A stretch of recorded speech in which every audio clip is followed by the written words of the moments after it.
back. Welcome back to classes of Mansarovar. Students, I hope you all are doing good. Online students, I hope you all can see me and hear me. Everything is working well. So, students, today we are going to study a very important topic. We have to study private defense also in the coming week.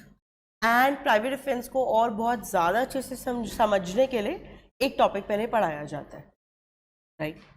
तो अगर आपने पहले की class, हमने last week criminal law start किया था, अगर आप लास्ट वीक आपने क्लास नहीं ली तो इट्स परफेक्टली फाइन. मैं जो भी आज पढ़ा रही हूँ उसका लास्ट किसी भी क्लास से कोई कनेक्शन नहीं है. इट्स एन इंडिपेंडेंट टॉपिक जो आप अच्छे से अप्रिशिएट कर सकते हो. और आज जो हम टॉपिक पढ़ रहे हैं वो बहुत ज़्यादा न्यूज़ में भी रहता है और ये बहुत ही डिफ़िकल्ट टॉपिक समझा जाता है. बट इसको पढ़ने के बाद आप कहोगे कि मैम इसमें डिफ़िकल्ट था क्या? It was so easy. हाँ, और सब कुछ मैं लिखवाऊंगी, आपको कुछ भी नहीं लिखना. Just keep on listening and I will make you right everything down. Very nice. Okay, so the topic is jurisdiction under criminal law.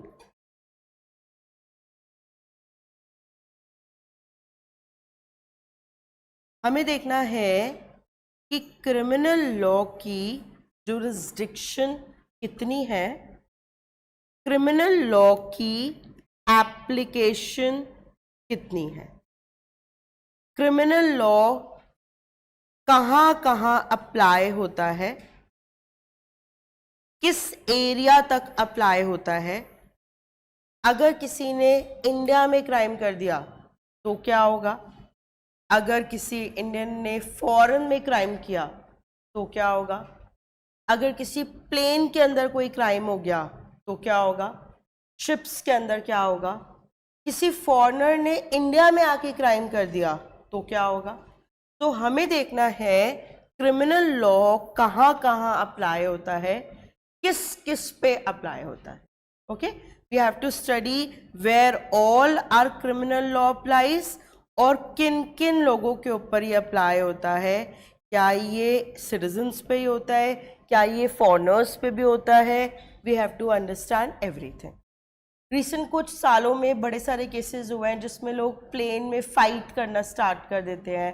Plane में क्राइम्स भी होने लग गए हैं. थप्पड़ मार दिया, किसी को पंच कर दिया, फ्लाइट अटेंडेंट के साथ बदतमीजी कर दी. बहुत ज़्यादा न्यूज़ में रहा था 2 साल पहले, जिसमें एक आदमी ने ड्रंक होके एक लेडी के ऊपर यूरिनेट कर दिया था प्लेन के अंदर. बहुत ज़्यादा न्यूज़ में था. इसी तरह से आपने विजय माल्या, नीरव मोदी का नाम सुना होगा. उनको इंडिया में वापस लाने की बात चलती रहती है कि जब वो इंडिया में क्राइम्स करके भाग गए हैं तो उनको इंडिया लेके आओ, उनका ट्रायल करो. तो हम ये सारे एस्पेक्ट्स बहुत ही अच्छे से कवर करने वाले. ऑब्वियसली आपको तो कुछ आता ही नहीं है, आपको कैसे आएगा, आपने कोई लॉ तो पढ़ नहीं रखी. तो हम बिल्कुल ज़ीरो से स्टार्ट करेंगे. मैं बहुत अच्छे से आपको एंड में सब लिखवा भी दूंगी and I will tell you all the recent cases. ठीक है, तो let's start with this topic. Online students, I hope you all are good till here. अब देखो स्टूडेंट्स, सिंपल सी बात है, जो हमारा क्रिमिनल लॉ है वो कहाँ पे अप्लाई होगा, वो अप्लाई होगा इंडिया में. हमारा अपना लॉ तो हमारी कंट्री में ही अप्लाई होगा, तो हमारा लॉ अप्लाई होगा इंडिया में. अब बात उठती है व्हाट इज इंडिया. तो इंडिया का सबसे पहले है अपना लैंड. वर्ल्ड में सारी कंट्रीज की टेरिटरीज डिवाइडेड है. ये इंडिया, ये पाकिस्तान, ये श्रीलंका, ये रशिया, ये यूएसए, है ना. तो हमारा क्रिमिनल लॉ अप्लाई होगा इंडिया में. और इंडिया का मतलब क्या होता है, हमारी पूरी टेरिटरी, हमारा पूरा लैंड, हमारा पूरा बॉर्डर, सब कुछ. तो पूरे इंडिया का एक मतलब हो गया लैंड. लैंड के अलावा हमारे पास अपना एयर कॉलम भी है, अपना स्काई भी है. कहते हैं ना कि वो प्लेन इंडियन एयर स्पेस में था, या जब वो इंडिया में एंटर हुआ तो हमारे पास अपना लैंड है, साथ में हमारे पास अपना एयर कॉलम भी है, अपना स्काई भी है. और उसी तरह हमारे पास वाटर भी है, water body, seas, rivers, oceans, वो सब भी इंडिया का पार्ट है। तो क्रिमिनल लॉ अप्लाई होगा इंडिया पे। इंडिया का मतलब लैंड, एयर एंड वाटर। तो अब हमें एक एक करके डिटेल में समझना है कि लैंड का क्या मतलब होता है, एयर का क्या मतलब है इंडिया का, एंड इंडिया का वाटर किसको माना जाता है। तो अब हमें एक एक कैटेगरी को डिटेल में उठा के पिक करना है। पहले मुझे बताओ, आपको बेसिक सी बात समझ आई? तो हम पढ़ रहे हैं क्रिमिनल लॉ कहाँ कहाँ अप्लाई होता है। क्रिमिनल लॉ तो ऑब्वियसली इंडिया पे अप्लाई होगा, हमारा क्रिमिनल लॉ तो, और इंडिया का मतलब इंडिया का land, air and water. And now we are going to pick up each category and study it in detail. Okay, let's start with the first category which is land. Students, ये India है, alright. ये let's say Punjab है, और पंजाब में एक murder हो गया। तो मर्डर कहाँ पे हुआ है? इंडिया में, पंजाब में, इंडिया में। कौन सा लॉ लगेगा? Indian law, right.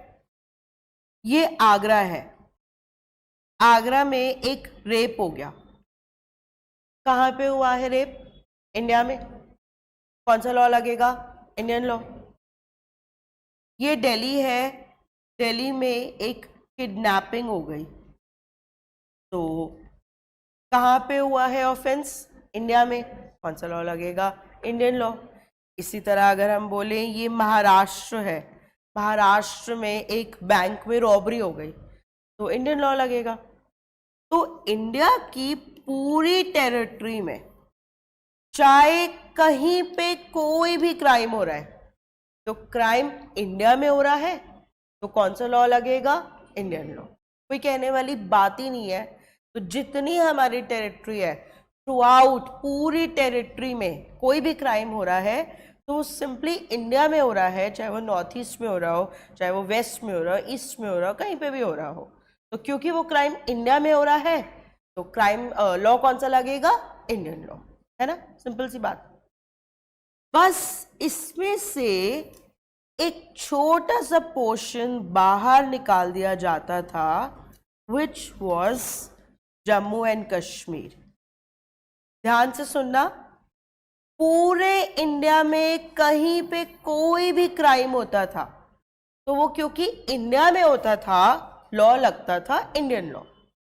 लेकिन बस एक छोटे से पार्ट को बाहर निकाल दिया जाता था, जम्मू एंड कश्मीर। अगर JNK में कोई भी क्राइम होता था तो वहां पे एक स्पेशल लॉ लगता था कॉल RPC, या जिसका नाम था रणबीर पीनल कोड।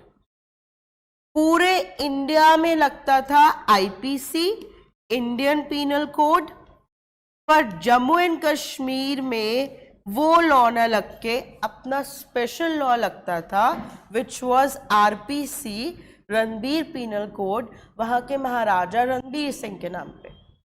99% चीजें सेम थी इंडियन लॉ में और जम्मू एंड कश्मीर के लॉ में, लेकिन वहां अपना स्पेशल लॉ लगता था। इसका रीजन क्या था, आप बहुत डिटेल में पॉलिटी की क्लास में पढ़ोगे। जब इंडिया आज़ाद हुआ था 47 में, तो 3 पार्ट्स बन गए थे, एक इंडिया, एक पाकिस्तान, और बहुत सारी प्रिंसली स्टेट्स, रियासतें, राजा महाराजा। तो जो वो ब्रिटिशर्स ने तो पूरा तोड़ दिया था, एक इंडिया बना दिया था, एक पाकिस्तान बना दिया था, और बहुत सारे प्रिंसली स्टेट्स बना दी थी। वो जो प्रिंसली स्टेट्स थी उनको ये ऑप्शन दिया गया, या तो आप इंडिया से जुड़ जाओ, या आप पाकिस्तान से मिल जाओ, या आप इंडिपेंडेंट हो जाओ। तो बहुत सारी प्रिंसली स्टेट्स को इंडिया से जोड़ा था सरदार वल्लभ भाई पटेल ने, इसलिए उनको आयरन मैन भी बोलते हैं। तो जब JNK ने हमसे जुड़ना मंजूर किया था, व्हेन दे अग्रीड कि ठीक है हम इंडिया का पार्ट बन जाएंगे, तो उन्होंने अपनी एक शर्त रखी थी कि हम क्रिमिनल लॉ अपना खुद का फॉलो करेंगे। तो हमने उनकी वो शर्त मान ली थी, इसलिए पूरे इंडिया में लगता था एक लॉ, और सिर्फ जम्मू एंड कश्मीर में लगता था अपना स्पेशल लॉ कॉल्ड आरपीसी। ठीक है, आपने शायद हो सकता है कभी सुना भी हो, एक बहुत ही कंट्रोवर्शियल आर्टिकल था कॉन्स्टिट्यूशन में, आर्टिकल 370। मूवी भी आई है इस नाम पे, सीधा इस मूवी का नाम ही था आर्टिकल 370, जो इस टॉपिक पे आई थी। 2019 में मोदी गवर्नमेंट ने कहा कि अब बहुत साल हो चुके हैं इन सब बातों को, बहुत पुराना टाइम निकल चुका है। इस स्पेशल स्टेटस की वजह से जो जम्मू एंड कश्मीर में सब कुछ अलग रहता है, उसकी वजह से JNK की डेवलपमेंट नहीं हो पा रही।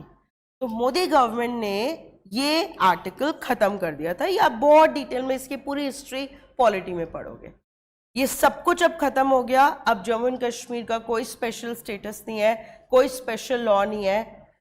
आज की डेट में 2019 के बाद से पूरे इंडिया में कहीं पे कोई भी क्राइम होता है, इंक्लूडिंग JNK, अब सेम लॉ अप्लाई होता है, Indian law. Now there is no difference at all. पहले लगता था जम्मू एंड कश्मीर में अपना स्पेशल लॉ, क्योंकि उनका स्पेशल स्टेटस था। वो क्यों था? क्योंकि जब उन्होंने हमसे जुड़ना मंजूर किया था तो उन्होंने अपनी ये शर्त रखी थी जो हमने मान ली थी।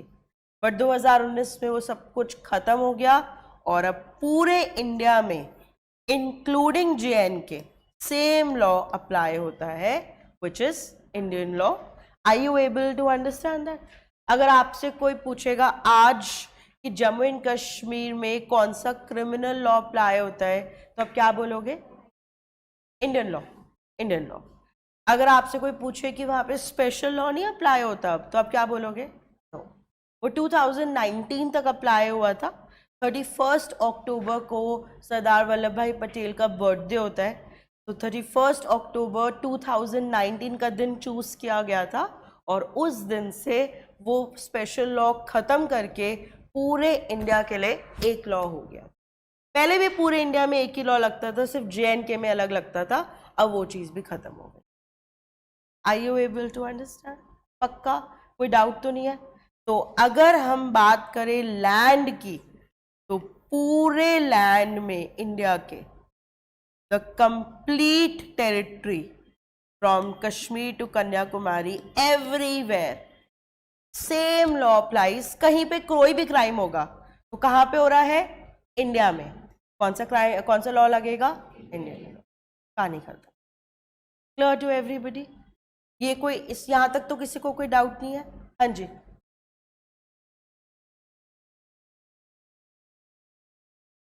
अभी तो मैंने इतना सा एक पार्ट बताया है, अब इसका सेकंड पार्ट बताती हूँ। बट पहले बताओ यहाँ तक सबको क्लियर है? पक्का? ऑनलाइन स्टूडेंट्स, आई होप आपको भी यहाँ तक क्लियर होगा। पूरी आर्टिकल 370 की हिस्ट्री आपको पॉलिटी में पढ़ाई जाती है, एक पूरी क्लास लगती है, उसमें आप अच्छे से डिटेल में समझोगे ये आर्टिकल क्यों आया था, क्यों गया, मोदी गवर्नमेंट ने स्टेप क्या लिया, सब कुछ बहुत डिटेल में पढ़ोगे। ठीक है? अब लैंड में एक बात तो मैंने आपको बता दी, हमारी पूरी territory.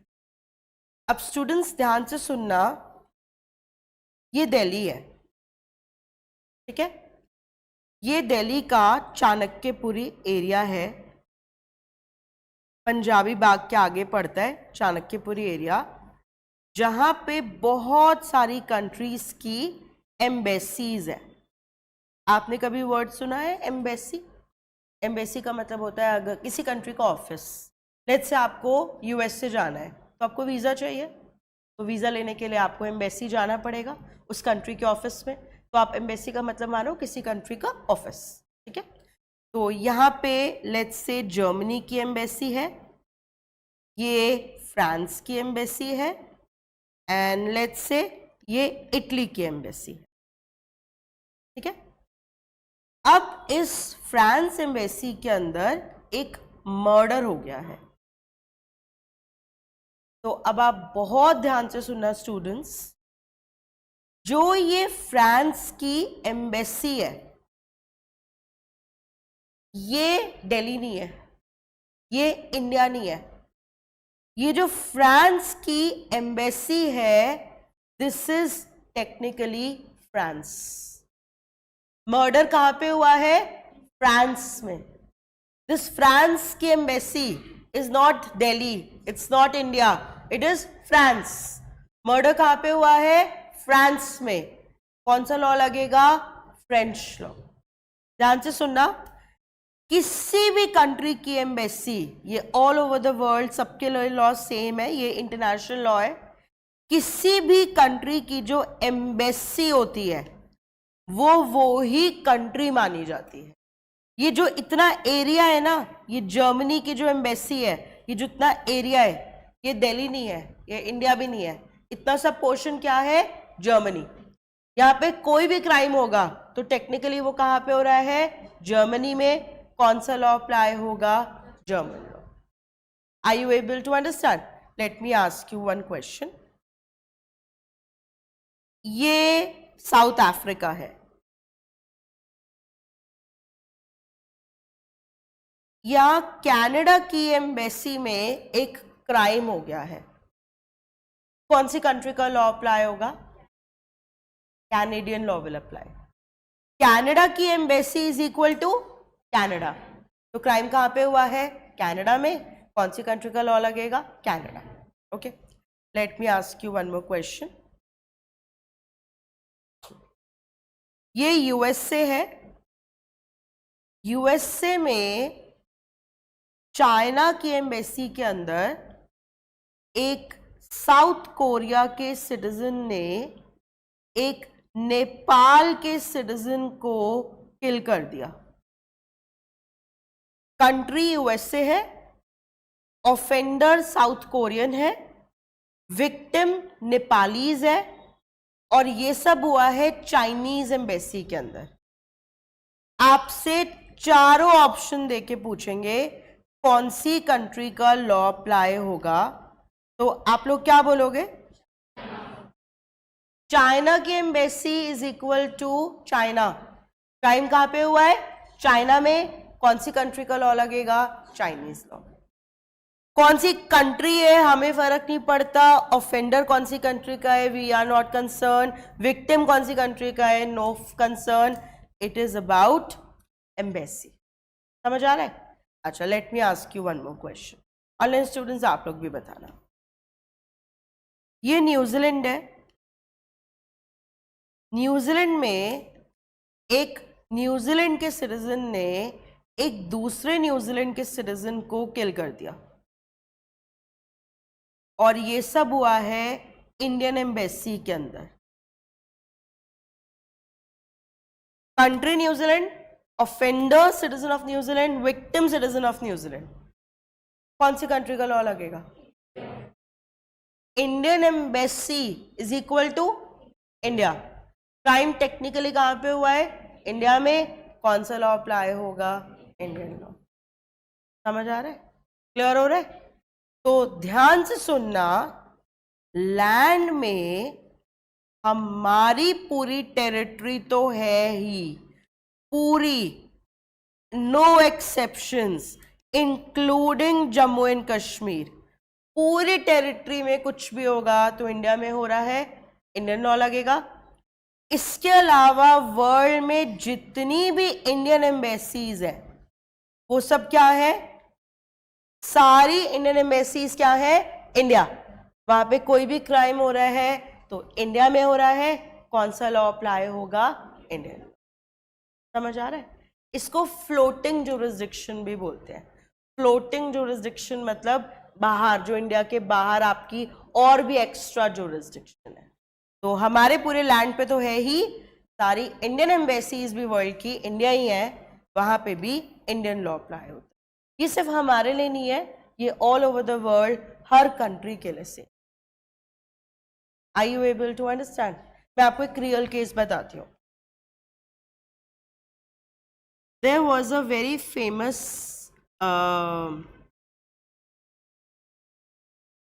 Famous journalist Salman Khashoggi. Okay, Khagoshi नहीं बोलते, खजोशी बोलते हैं। So basically he was investigating for several years जो सऊदी अरेबिया में ह्यूमन राइट्स की वायलेशंस होती है।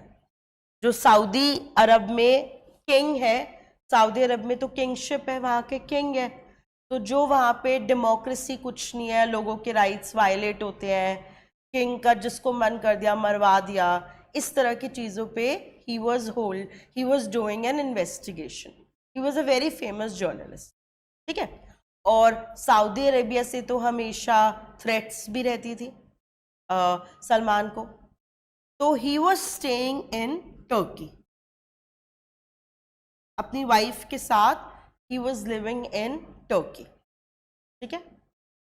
अब एक बार सलमान खशोगी को किसी ने बताया कि तुम्हें एक बहुत ही इम्पोर्टेंट इंफॉर्मेशन देनी है, तो तुम एक काम करो, तुम सऊदी अरेबियन एम्बेसी में आ जाओ, तुमसे कुछ बात भी करनी है, तो तुम सऊदी अरेबिया की जो एम्बेसी होगी टर्की में वहाँ पे आ जाओ। तो he went there and there he was murdered, okay, inside the embassy of Saudi Arabia he was murdered. किसी ने वहाँ पे बुलाया था ल्योर करके कि तुम्हें कुछ इन्फॉर्मेशन देनी है, and then he was murdered, और बॉडी को बहुत सारे पीसेस में कट भी कर दिया था। एंड फिर उसकी वाइफ ने जब बोला कि उसके बाद मैंने कभी वो उस दिन गया था एम्बेसी में, उसके बाद उसकी कोई खबर ही नहीं आई, तो सारी इन्वेस्टिगेशन हुई एंड पता चला ही वॉज डेड, ओके। अब डिस्प्यूट हो गया कि इस पूरे क्राइम की इन्वेस्टिगेशन टर्की करेगी या फिर सऊदी अरेबिया करेगी। There was a dispute whether Turkey is going to do that investigation, criminal investigation, जो भी पूरा ट्रायल चलना है मर्डर का, वो सब टर्की में होगा या फिर वो सऊदी अरेबिया में होगा। तो आप लोगों को क्या लगता है? सऊदी अरेबिया की एम्बेसी में हुआ है सब कुछ, तो टेक्निकली कहाँ पे हुआ है? सऊदी अरेबिया में। तो वहाँ की गवर्नमेंट ने बोला सारा मर्डर ट्रायल हम ही करेंगे, जबकि बहुत ही अजीब सी बात है, उन्हीं के ऊपर पूरी एलिगेशन है कि उन्होंने ही सब कुछ किया है किंग के कहने पे, बट वहीं पे हुआ सब कुछ एंड दे ट्राइड एवरीथिंग। तो कहने के लिए तो मजाक है, बट क्योंकि एम्बेसी सऊदी अरेबिया की थी तो टेक्निकली क्राइम भी वहीं पे हुआ था, तो सारा इन्वेस्टिगेशन उन्होंने ही किया था। क्लियर है सबको? पक्का? तो अगर आपसे कोई भी पूछेगा लैंड इंडियन लॉ कहाँ कहाँ अप्लाई होता है, तो आप सबसे पहले क्या बोलोगे? हमारी पूरी टेरिटरी पे अप्लाई होता है। पूरी टेरिटरी मतलब JNK पे भी अप्लाई होता है? yes, अब JNK पे भी अप्लाई होता है। क्या हमारी टेरिटरी के बाहर भी कहीं पे अप्लाई होता है? कहाँ पे? Indian embassies. जितनी भी वर्ल्ड की इंडियन एम्बेसीज हैं वो सब क्या है? इंडिया। कोई भी क्राइम हो रहा होता है तो इंडिया में हो रहा होता है और इंडियन लॉ अप्लाई होता है, और ये इंटरनेशनल लॉ है, ये वर्ल्ड की हर कंट्री के लिए सेम है, okay. So before we start with air, can I believe everybody is good with land? Online students, आप लोग बताओ. Please tell me, are you all good? Anybody having any doubt, any query till this point?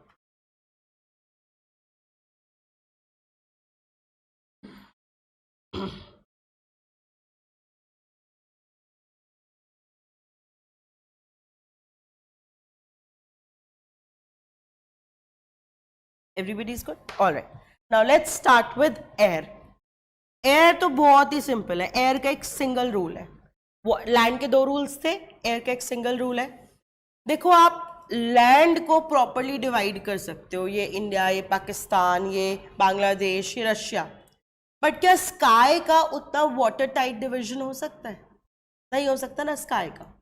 तो sky का एक simple rule है aircraft. जिस country का aircraft, आप उसी कंट्री का लॉ लगाते हो, बात खत्म, ओके। लेट मी एक्सप्लेन। एक ये प्लेन है जो सिंगापुर के ऊपर फ्लाई कर रहा है, अभी वो प्लेन अबव सिंगापुर है, और उस प्लेन के अंदर एक मर्डर हो गया है, ठीक है। And the flight is Air German. वो जर्मनी का प्लेन है, जर्मनी में रजिस्टर्ड है, इट्स अ जर्मन एयरक्राफ्ट। तो एयर जर्मन मतलब जर्मनी का एयरक्राफ्ट, तो मतलब वो कंट्री, वो एयरक्राफ्ट क्या है? जर्मनी। क्राइम कहां पे हुआ है? जर्मनी में। कौन सा लॉ लगेगा? German law. खत्म। सिंगल रूल है एयरक्राफ्ट। ठीक है, लेट मी एक्सप्लेन। एक फ्लाइट अभी यूएसए के ऊपर है, ओके, लेट्स से वॉशिंगटन में है, और वहां पे उस फ्लाइट में अचानक से एक चाइनीज मैन ने एक यूके के सिटीजन को अटैक करा और किल कर दिया, and the flight is air France. Washington के ऊपर फ्लाई कर रहा है एयरक्राफ्ट, ऑफेंडर चाइनीज मैन है, विक्टिम ब्रिटिश सिटीजन है, एंड फ्लाइट एयर फ्रांस है। कौन सी कंट्री का लॉ अप्लाई होगा? एयर फ्रांस की फ्लाइट, मतलब वो फ्लाइट क्या है? फ्रांस। मर्डर कहां पे हुआ है? फ्रांस के अंदर। कौन सा लॉ लगेगा? French law. सिंपल सा रूल है, जिस कंट्री का एयरक्राफ्ट, आपको उस कंट्री का लॉ लगाना है। कहां पे है वो प्लेन, इससे फर्क नहीं पड़ता। ऑफेंडर कौन सी कंट्री का है, वी आर नॉट कंसर्न। कौन सी कंट्री का विक्टिम है, we are not concern. Okay, let me give you one more example. A flight is over Malaysia जब एक श्रीलंका के सिटीजन ने एक रशिया के सिटीजन को अटैक कर दिया, okay, and the flight is Aeroflot, जो एक रशियन फ्लाइट है। कौन सी कंट्री का लॉ लगेगा? Russian flight is equal to Russia, तो किलिंग रशिया में हुई है, and which law will apply? Russia. Clear हो रहा है? पक्का? कोई डाउट तो नहीं है? Okay, let me ask you one more question. Belgium के ऊपर एक प्लेन फ्लाई हो रहा है जब एक मलेशियन सिटीजन ने एक पाकिस्तान के सिटीजन को मर्डर कर दिया, and the flight is Air India. Which law will apply? Air India की flight is equal to India, तो वो मर्डर इंडिया में हुआ है, कौन सा लॉ अप्लाई होगा? Indian law. खत्म। कोई और रूल है ही नहीं। एयर का एक सिंगल रूल है, विच इज एयरक्राफ्ट। जिस कंट्री का एयरक्राफ्ट, उसी कंट्री का लॉ अप्लाई होगा, चाहे वो इंटरनेशनल एयरलाइंस हो, चाहे वो किसी का प्राइवेट प्लेन हो, चाहे वो एक रीजनल इंडिगो की फ्लाइट हो। हर एयरक्राफ्ट किसी ना किसी कंट्री में रजिस्टर्ड होगा, तो वो उसी कंट्री को रिप्रेजेंट करता है और उसी कंट्री का लॉ अप्लाई होगा। Are you getting my point? आपको पता है कुछ लोग क्या करते हैं, लोग यूएस की सिटीजनशिप के लिए तो पागल हैं, आपको पता ही है ना। तो जो बहुत एडवांस स्टेजेस में लेडीज प्रेगनेंसी में होती है ना, जब उनको लगता है डिलीवरी होने वाली है, तो वो क्या करती है, वो कोई यूएस की फ्लाइट की टिकट्स बुक करा लेती है। जैसे कि यूएस एयर एक फ्लाइट जा रही है Bombay to New York, let's say. अब उस लेडी को लग रहा है कि उसकी आजकल में डिलीवरी होने वाली है, 16-17 घंटे की फ्लाइट होती है, तो वो ये फ्लाइट ले लेगी, क्योंकि अगर बच्चा मिड फ्लाइट पैदा हो गया तो वो कौन सी कंट्री की फ्लाइट है? यूएस। मतलब बच्चा कहाँ पे पैदा हुआ है? यूएसए में, और उसको सिटीजनशिप मिल जाएगी बच्चे को। तो लोग ऐसी भी टैक्टिक्स अपनाते हैं सिटीजनशिप के लिए कि यूएस के प्लेन में अगर बर्थ दे दिया तो बच्चा टेक्निकली यूएस में पैदा हुआ है और बच्चे को यूएस की सिटीजनशिप मिल जाएगी। Are you getting my point? These are also things which are done by people. Okay. Now I have to ask you a really important question. Listen to it and then answer. All right. Students, ये एक air France की flight है जो अभी wait कर रही है Indira Gandhi international airport Delhi पे।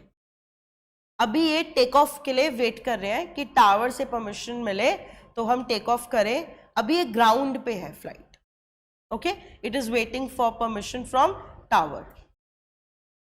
अब इस प्लेन के अंदर एक मर्डर हो गया है।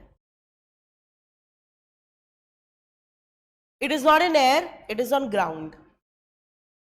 तो आप मुझे बताओ इस केस में इंडियन लॉ अप्लाई होगा या फ्रेंच लॉ अप्लाई होगा? ऑनलाइन स्टूडेंट्स आप लोग भी बताओ, Indian law will apply, French law will apply, और आपका जो भी आंसर है उसका रीजन क्या है? Indian law will apply, why? It's at the airport, it's not in the air as yet, इसलिए आप बोल रहे हो। और अगर एयर में होता तो फ्रेंच लॉ, ओके। तो देखो 95% स्टूडेंट्स यही सोचते हैं, बट ये गलत है, ओके। यहाँ पे हम गलत हो जाते हैं। फ्लाइट चाहे एयर में हो, फ्लाइट चाहे ग्राउंड पे हो, ये जितना प्लेन है ना, ये फ्रांस है। जो वो प्लेन है वो फ्रांस है। उस प्लेन के अंदर कुछ भी हो रहा है तो कहाँ पे हो रहा है? फ्रांस में। कौन सा लॉ लगेगा? French law. मैं आपको बोलती पैसेंजर्स अभी एयरपोर्ट के लाउंज में वेट कर रहे हैं। अभी वो फ्लाइट उन्होंने बोर्ड नहीं करी है, वो एयरपोर्ट पे वेट कर रहे हैं, और एयरपोर्ट पे लड़ाई हो जाए और कोई किसी को मर्डर कर दे तो एयरपोर्ट पे अगर होगा तो कहाँ पे हुआ है? इंडिया में। कौन सा लॉ अप्लाई होगा? Indian law. बट फ्लाइट में जाते ही, चाहे वो अभी तक फ्लाई ना हुई हो, वो फ्लाइट जो है वो फ्रांस है, और जो भी हुआ है फ्रांस में हुआ है, फ्रेंच लॉ अप्लाई होगा, ठीक है। बच्चे पूछते हैं मैम प्लेन के ऊपर लड़ाई हो जाए तो? ये चाचा चौधरी की कॉमिक्स नहीं है, या तो प्लेन के बाहर होगी या प्लेन के अंदर होगी। तो प्लेन के अंदर इट्स फ्रांस, प्लेन के बाहर it's India, accordingly law will apply. Clear हुआ? तो प्लीज एक सिंगल रूल है एयरक्राफ्ट का, जिस कंट्री में एयरक्राफ्ट रजिस्टर्ड है वो वही कंट्री है, चाहे वो इंटरनेशनल एयरलाइंस हो, चाहे वो रीजनल एयरलाइंस हो, चाहे वो किसी का प्राइवेट प्लेन हो, डजंट मैटर। मैं आप पूछते हो मैं ऐसा कि कोई प्लेन रजिस्टर्ड ही ना हो, ऐसा हो ही नहीं सकता। हर कंट्री वो हर प्लेन कहीं ना कहीं रजिस्टर्ड होगा। क्लियर है? पक्का? कोई डाउट तो नहीं है किसी को भी? तो लैंड के 2 रूल्स थे और एयर का एक सिंगल रूल है, एयरक्राफ्ट। मैं आपको एक बहुत फेमस केस बताती हूँ, लास्ट ईयर आया था, बहुत ज़्यादा न्यूज़ में। अब मुझे नहीं पता आप लोगों को याद होगा कि नहीं। उसमें एक फ्लाइट न्यूयॉर्क से इंडिया आ रही थी, न्यूयॉर्क से दिल्ली, ठीक है। और एक इंडियन सिटीजन था, वो बहुत ज़्यादा ड्रंक हो गया, उसने फ्लाइट में बहुत ज़्यादा अल्कोहल पी ली, he was like fully intoxicated, और उसने एक यूएस सिटीजन पे, एक लेडी थी around 70 years old, drunk condition में उसने उन लेडी के ऊपर यूरिनेट कर दिया। पहले बदतमीजी करी उस लेडी से और उसके बाद यूरिनेट कर दिया उस लेडी के ऊपर, which is extremely offensive.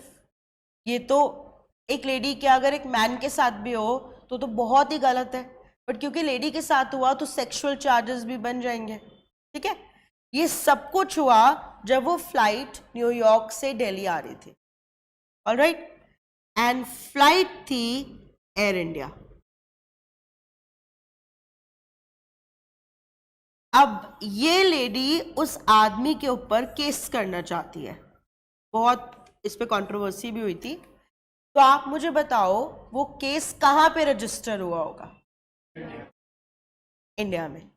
Air India की फ्लाइट थी तो मतलब इंडिया था, तो वो क्राइम कहाँ पे हुआ था? इंडिया में। तो कहाँ पे केस रजिस्टर होगा? इंडिया में। तो केस इंडिया में रजिस्टर भी हुआ। ये पर्सन भाग भी गया था बहुत टाइम तक, he was working in some company at a very senior level, और फिर he was caught finally, और लखनऊ में FIR हुई थी। समझ आ गया? पक्का सबको? क्योंकि एयर इंडिया का प्लेन था। क्या हम इसलिए इंडियन लॉ लगा रहे हैं क्योंकि वो इंडियन सिटीजन था? No, because flight was Air India. थोड़ा भी गूगल करोगे तो आपको इसके बारे में बहुत चीज़ें मिल जाएंगी। बहुत कंट्रोवर्सी हुई थी।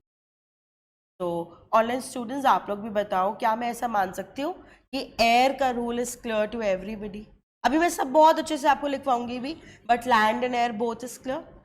वो इसके बाद हमारा जो टॉपिक आएगा वो है वाटर, वो भी बहुत सिंपल है।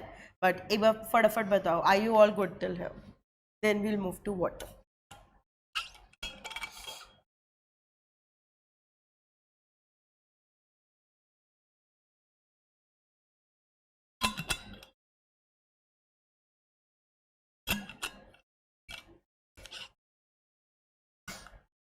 Everybody is good? All right. Now let's move to water.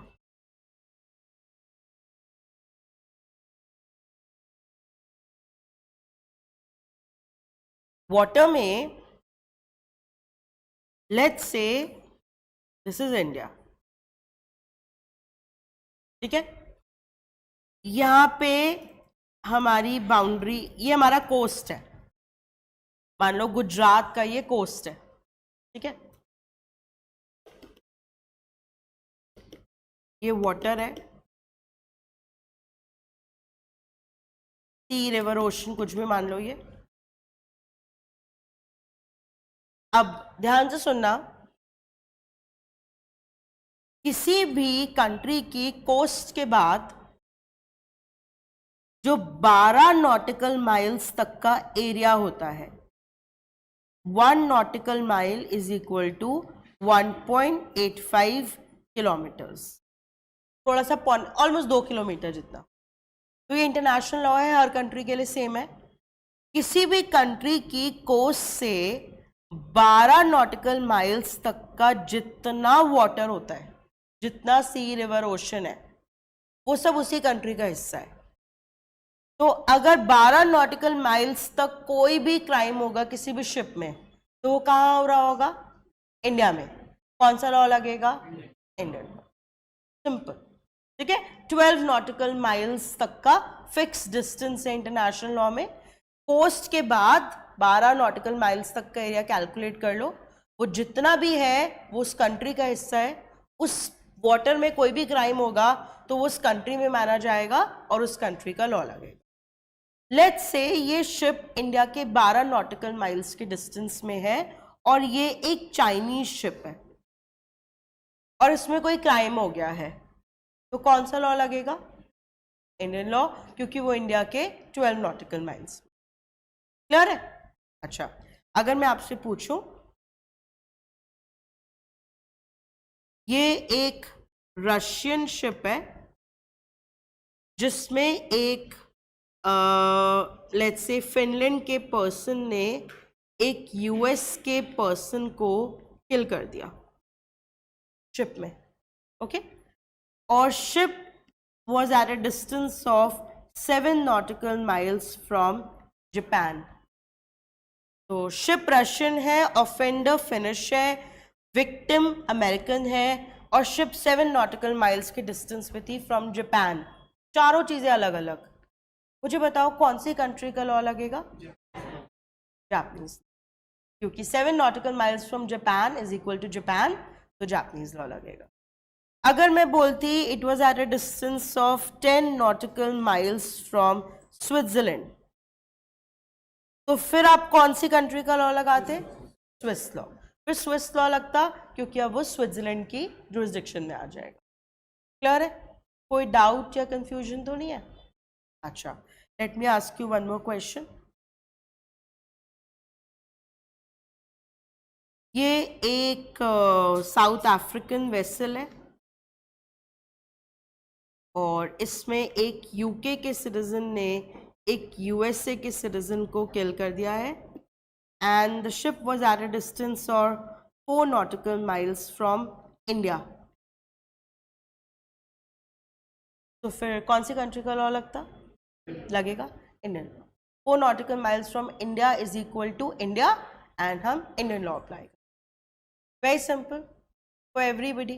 तो 12 नॉटिकल माइल्स का जो डिस्टेंस है वो इंटरनेशनल लॉ में रिकग्नाइज्ड है। किसी भी कंट्री के 12 नॉटिकल माइल्स तक की जितना सी रिवर ओशन है वो उसी कंट्री का पार्ट है, उसी कंट्री का लॉ अप्लाई होगा। पक्का? आपको एक बहुत फेमस केस बताती हूँ। क्या हुआ था कि दो इटालियन मरीन्स थे,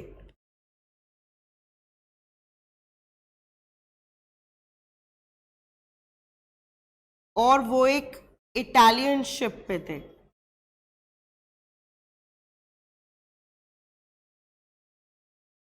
शिप भी इटालियन है और वो खुद भी इटालियन है, और अंडमान के पास है वो, और उन्होंने एक दूसरी शिप पे फायर कर दिया। उस शिप में केरला के कुछ फिशर्स थे, तो उन्होंने यहां से फायर किया केरला के फिशरमैन पे, एंड फिशरमैन की डेथ हो गई। राइट? ये सब कुछ हुआ अंडमान में, जो इंडिया के 12 नॉटिकल माइल्स के अंदर अंदर था। अब इन इटालियन मरीन्स पे जो मर्डर का केस चलेगा वो कहाँ पे चलेगा? आप इंडियन लॉ इसलिए लगा रहे हो क्योंकि इंडियन फिशरमैन की डेथ हुई है। आप किस लिए लगा रहे हो? क्योंकि ये सब अंडमान में हुआ जो इंडिया के 12 नॉटिकल माइल्स के अंदर अंदर था। इसको लेके इटली ने बहुत ह्यू एंड क्राई किया था, इंडिया को धमकी दी थी, डिप्लोमेटिक रिलेशंस खराब हो जाएंगे, इंटरनेशनल कोर्ट जाने की भी बात करी थी। बट एंड में इनका जो मर्डर केस है वो इंडिया में ही चला था, क्योंकि ये बात बिल्कुल जेन्युइन है, क्योंकि इंडियन वाटर्स में थी वो शिप, इंडिया के नॉटिकल माइल्स में फॉल करी थी, तो इंडिया के जुरिस्डिक्शन। Clear to everybody? पक्का? कोई डाउट तो नहीं है? अब एक छोटी सी बात समझो बस, 12 नॉटिकल माइल्स तक तो उसी कंट्री की जुरिस्डिक्शन बनती है जिस कंट्री के अंदर वो फॉल कर रहा है। Right? But let's talk about Pacific ocean. Pacific ocean world का सबसे बड़ा ओशन है, इतना बड़ा कि कुछ एरियाज तो ऐसे होंगे उस ओशन के कि हजारों किलोमीटर तक, दूर दूर तक कोई कंट्री नहीं है। 12 नॉटिकल माइल्स तो छोड़ो, हजारों किलोमीटर तक कोई कंट्री नहीं है, सिर्फ पानी ही पानी है और कुछ है ही नहीं, है ना? तो अब बात उठती है कि अगर ऐसे पानी में क्राइम हो जाए, ऐसे एरिया में वाटर के जहाँ किसी कंट्री की जुरिस्डिक्शन ही नहीं बन रही, तो क्या होगा? ऐसे पार्ट्स को बोलते हैं हाई सीज। हाई सीज का मतलब वाटर का वो पार्ट जहाँ पे किसी कंट्री की जुरिस्डिक्शन नहीं बन रही, क्योंकि वो किसी कंट्री के 12 नॉटिकल माइल्स में है ही नहीं। ओके? ऐसे में लॉ अप्लाई होता है शिप का। जिस कंट्री की शिप वो ही कंट्री मानी जाती है और आप उस कंट्री का लॉ अप्लाई कर देते। लेट्स से ये एक शिप हाई सीज पे है। हाई सीज पे है मतलब किसी कंट्री की जुरिस्डिक्शन नहीं है, किसी कंट्री के 12 नॉटिकल माइल्स में नहीं है। इसमें एक चाइनीज मैन ने एक जापानीज सिटीजन को किल कर दिया, and this is a Russian ship. अब कौन सी कंट्री का लॉ लगेगा? रशिया, क्योंकि हाई सीज पे है, किसी कंट्री की जुरिस्डिक्शन नहीं बन रही, so we'll go by ship. Russia की शिप है मतलब रशिया है, कौन सा लॉ लगेगा? Russian law.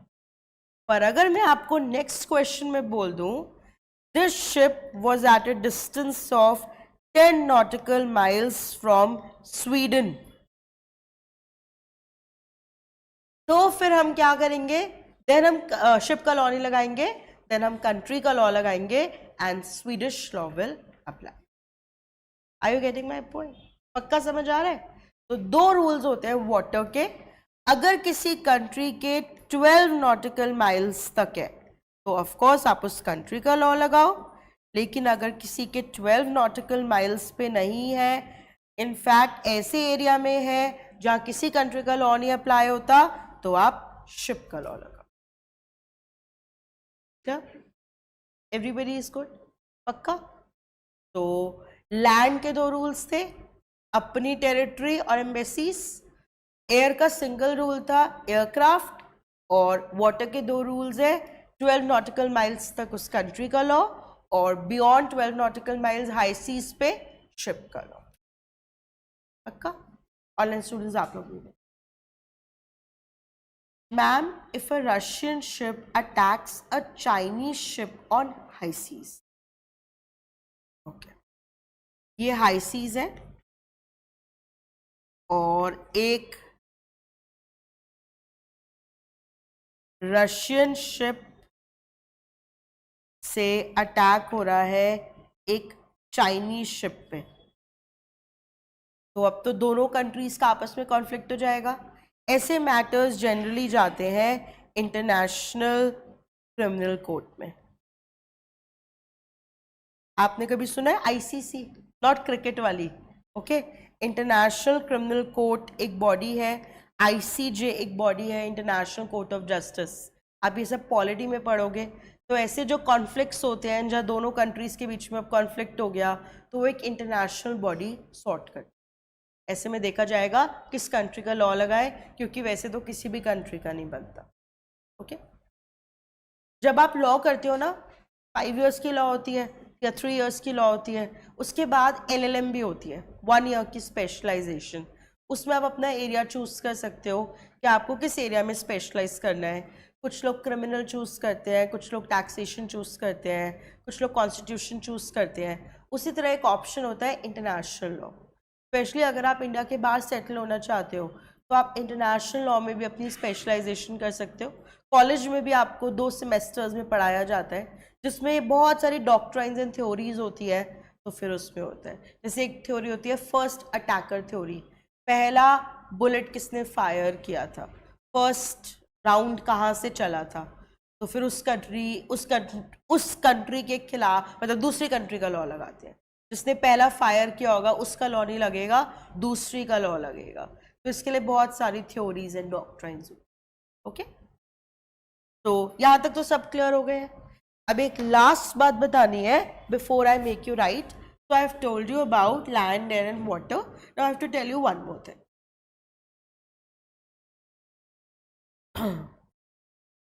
Students, आपने कभी एक वर्ड सुना है extradition? Have you heard of it? ये बहुत ज़्यादा न्यूज़ में रहा है।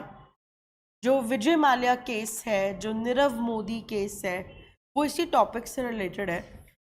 सो एक्स्ट्राडिशन का मतलब होता है 2 कंट्रीज के बीच में एक तरह का म्यूचुअल अग्रीमेंट है, 2 कंट्रीज के बीच में, कि हमारी कंट्री का, सपोज हमारे और इटली के बीच में है, कि अगर हमारी कंट्री का कोई सिटीजन क्राइम करके आपकी कंट्री में भाग आएगा तो आप उसे हमें वापस दे देना।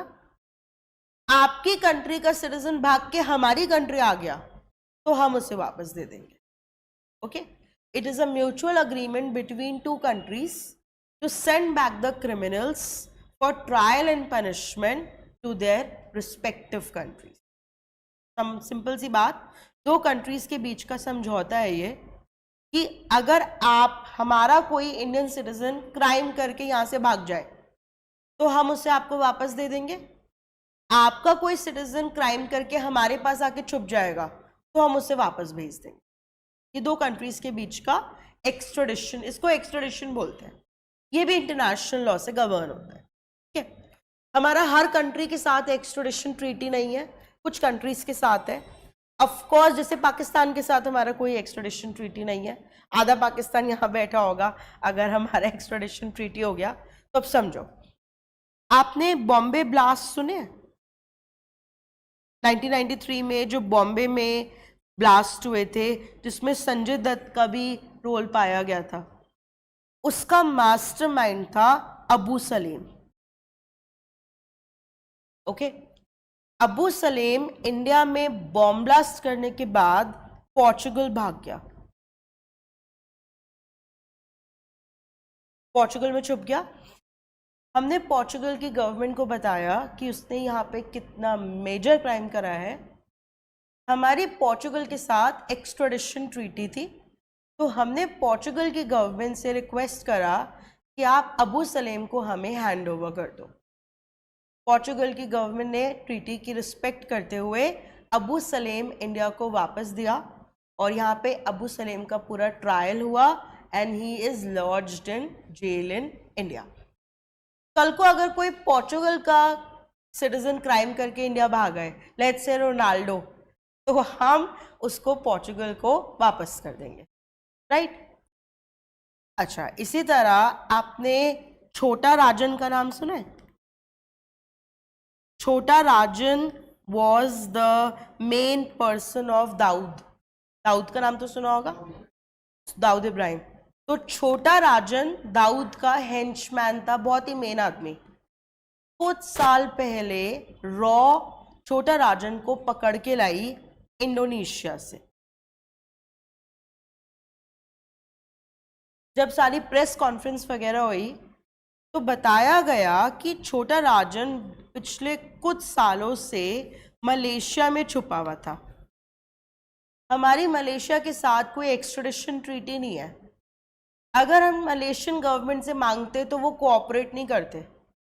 तो एजेंसीज ने वेट करी, वॉच रखा पूरा कि एक ऐसी कंट्री भागे जिसके साथ हमारी एक्सट्रेडिशन ट्रीटी हो।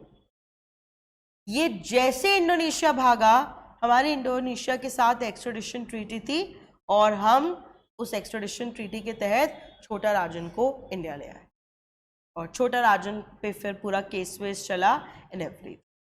Are you getting my point? Extradition का मतलब समझ आ गया? अब Vijay Mallya who used to own Kingfisher Airlines, या जो RCB royal challenge Bangalore IPL team है, वो विजय माल्या की ही थी। विजय माल्या ने बहुत ज्यादा बैंक फ्रॉड्स करे, हजारों करोड़ के लोन्स लिए बैंक से एंड वो लोन्स चुकाए नहीं and he ran to UK. इसी तरह से एक और इकोनॉमिक ऑफेंडर है नीरव मोदी। हो सकता है आपने कभी नाम भी सुना। नीरव मोदी भी इंडिया में बैंक फ्रॉड्स करके यूके में छुपा हुआ है। तो हमने बहुत बार यूके की गवर्नमेंट से रिक्वेस्ट करी है कि भाई उन्होंने इंडिया में फ्रॉड्स करे हैं, आप उन्हें हमें वापस दो। तो अभी तक उन्होंने हमें वापस नहीं दिया है। ये बहुत तरह की चीज़ों पे डिपेंड करता है, वो देंगे नहीं देंगे, क्योंकि पॉलिटिकल रिलेशंस कैसे हैं, कौन सी पार्टी पावर में है, इन सब चीज़ों पे डिपेंड करता है। बट हम मांग रहे हैं विजय माल्या और नीरव मोदी को यूके से। किस चीज़ के तहत? एक्सट्रेडिशन ट्रीटी के तहत, ठीक है? अभी आपको पता हो, recently prime minister Modi went to USA to meet president Trump, ठीक है? Trump came to power on 20th January this year. So Trump met Prime Minister Modi as one of the first world leaders.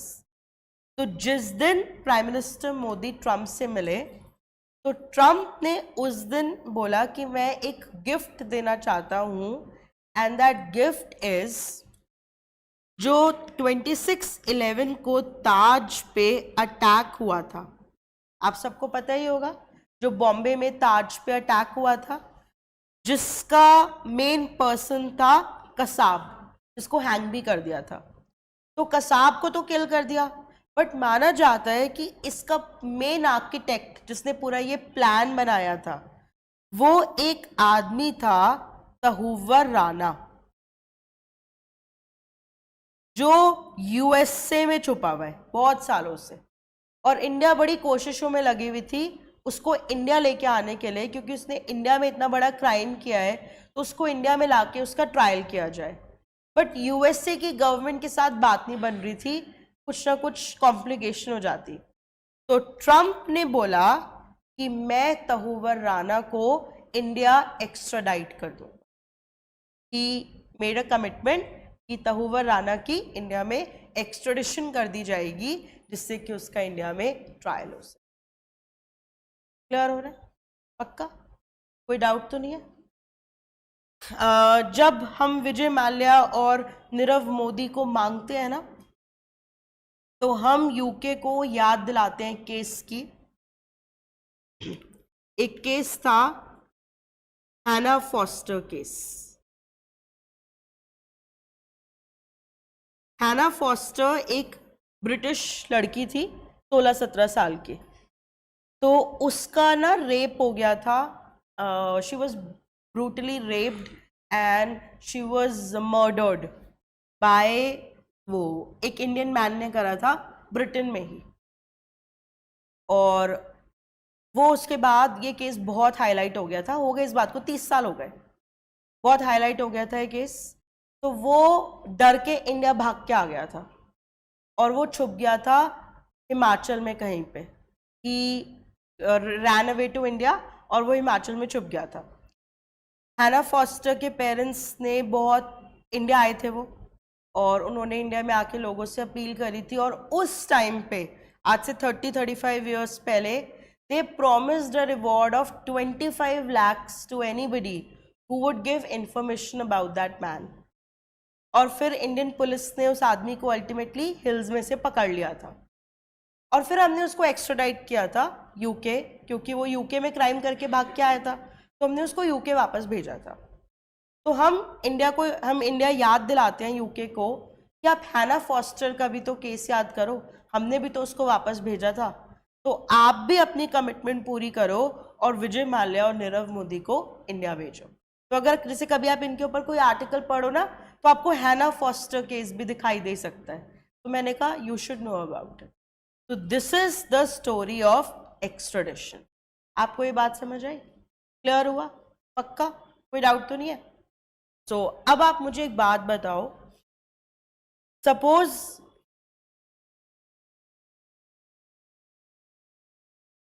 Suppose ये एक Indian citizen है, अभी मैं थोड़े दिन पहले ही पढ़ रही थी। ही lived in Australia with his wife, ठीक है, और ऑस्ट्रेलिया में इन दोनों का किसी बात पे झगड़ा हो गया। ये हस्बैंड वाइफ है, इनका किसी बात पे झगड़ा हो गया और हस्बैंड ने इसको किल कर दिया। और किल करने के बाद ये बहुत डर गया।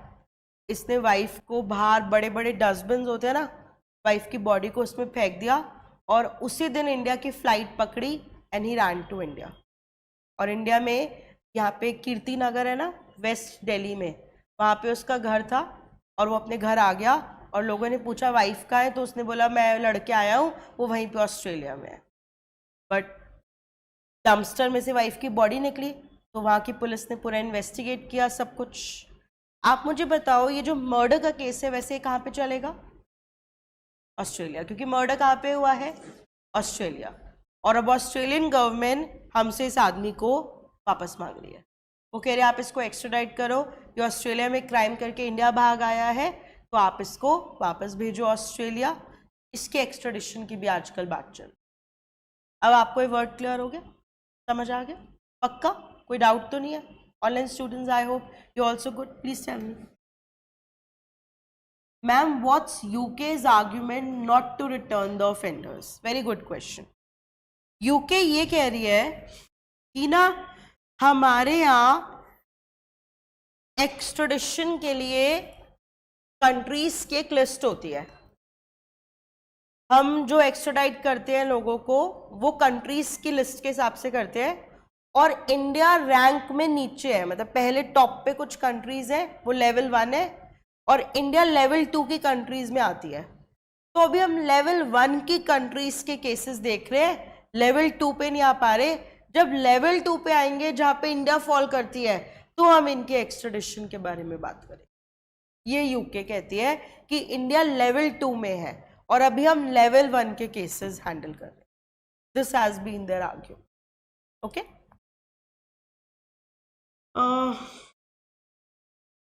Ma'am, a person is transferred from one country to another without his consent. Extradition में कोई कंसेंट नहीं ली जाती। वो क्यों देगा कंसेंट? वो चाहेगा ही नहीं जाना, वो क्यों जाना चाहेगा? अबू सलेम ने बहुत कोशिशें करी थी कि वो पोर्चुगल से इंडिया ना आ पाए, उसने तो प्रिजन में फाइट वाइट करनी शुरू कर दी थी कि किसी पोर्चुगल के सिटीजन को मारपीट कर दूंगा, प्रिजन वार्डन से कुछ कर दूंगा तो मुझे पोर्चुगल में ही रख लेंगे, मुझे इंडिया नहीं भेजेंगे। तो बहुत कोशिशें होती हैं कि इंडिया ना आना पड़े या अपनी कंट्री ना वापस जाना पड़े, बट ऐसे में उसको इंडिया वापस एक्स्ट्राडाइट कर दिया था। एक छोटी सी बात बताती हूँ आपको, पोर्चुगल ने जब हमें अबू सलेम को वापस दिया था ना, तो इट वाज ऑब्वियस कि अबू सलेम को तो डेथ सेंटेंस मिलेगा क्योंकि उसने इतना बड़ा टेरर अटैक किया था। बट पोर्चुगल की गवर्नमेंट ने कुछ टाइम पहले ही अपनी कंट्री में डेथ सेंटेंस खत्म किया था। तो पोर्चुगल ने हमें एक्स्ट्राडाइट करते हुए एक शर्त रखी थी कि आप अबू सलेम को डेथ सेंटेंस नहीं दोगे, आप इसको वापस ले जाओ। बट क्योंकि उन्होंने अपनी कंट्री में डेथ सेंटेंस खत्म किया था, तो उन्होंने हमें बोला था कि आप डेथ सेंटेंस नहीं दोगे इसको। हमें अबू सलेम को वापस लाना इतना ज़रूरी था कि हमने कंट्री की शर्त मान ली थी और हम अबू सलेम को वापस लेके आए। पूरा ट्रायल हुआ, वो गिल्टी पाया गया, तो डेथ सेंटेंस ना देके हमने लाइफ इम्प्रिजमेंट दिया था। और भगवान के लिए लाइफ इम्प्रिजमेंट का मतलब 14 साल नहीं होता है। लाइफ इम्प्रिजमेंट का मतलब होता है imprisonment for rest of the life, आखिरी सांस तक जेल में रहना। तो मैं बहुत डिटेल में आपको पढ़ाऊंगी 14 साल की ये कहानी कहाँ से बनी, वो भी मैं आपको बता, ठीक है। तो आपने पूछा तो मैंने ये बस छोटी सी बात बता दी। कभी कभी एक्स्ट्राडाइट करते हुए कुछ कंट्रीज शर्तें भी रख लेती हैं, तो फिर हमें अगर लगता है तो हम उसको मान लेते हैं। समझ आए? ऑलराइट, अब लिखते हैं इसको थोड़ा सा। एक बहुत ही ऑब्वियस सा क्वेश्चन है, आप बिना मेरे कुछ भी पढ़ाए आंसर कर दोगे। स्टूडेंट्स मुझे एक बात बताना, गोवा में एक बीच पे एक ऑस्ट्रेलियन मैन ने बहुत ड्रिंक कर ली और किसी को पीट दिया, बहुत मारा उसको। तो इस ऑस्ट्रेलियन मैन पे कौन सा लॉ अप्लाई होगा? क्राइम कहाँ पे हुआ है तो कौन सा लॉ अप्लाई होगा? क्या फॉरेनर्स पे भी इंडियन लॉ अप्लाई हो सकता है? जब वो क्राइम्स इंडिया में करेंगे तो उन पे तो इंडियन लॉ अप्लाई होगा। इंडिया में कोई भी क्राइम करेगा, कौन सा लॉ अप्लाई होगा? इंडियन लॉ, चाहे वो हम करें चाहे फॉरेनर्स करें। क्या हम पे फॉरेन लॉ अप्लाई हो सकता है अगर हम फॉरेन में जाके क्राइम करेंगे? हम इटली में गए, वहां पे जाके हमने कोई क्राइम कर दिया, हम पे कौन सा लॉ लगेगा? Italian law. हमने सिंगापुर में जाके कोई क्राइम कर दिया तो हम पे वहां का क्राइम लॉ लगेगा। तो हम पे फॉरेन लॉ भी लग सकता है, फॉरेनर्स पे इंडियन लॉ भी लग सकता है। सब कुछ डिपेंड करता है क्राइम कहाँ पे हुआ है। आपकी नेशनैलिटी क्या है, नोबडी इज कंसर्न, आपने जहां पे क्राइम किया है उस कंट्री का लॉ लगा, ठीक है?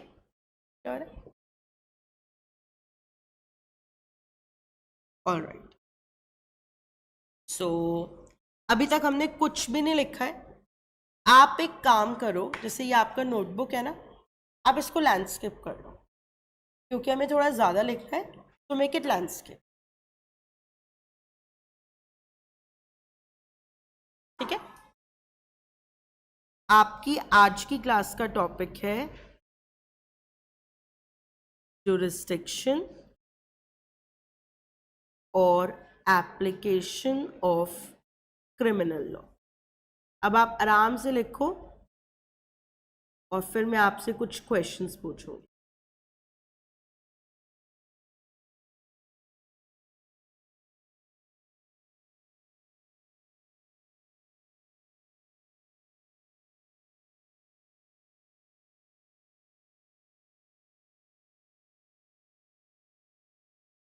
इसको आप दो पार्ट्स में डिवाइड करो।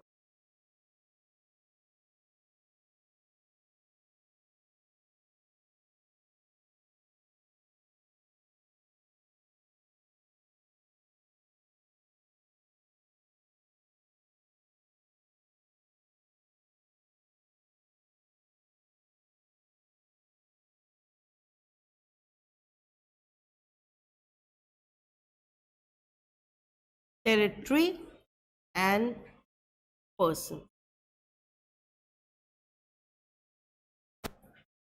ठीक है। टेरिटरी को आप 3 पार्ट्स में डिवाइड करो।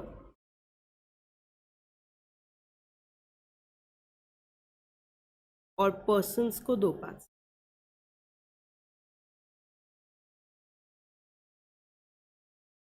टेरिटरी में land, air, water,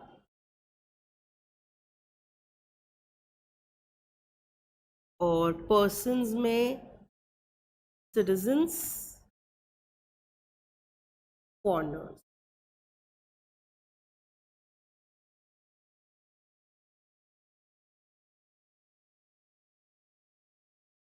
okay,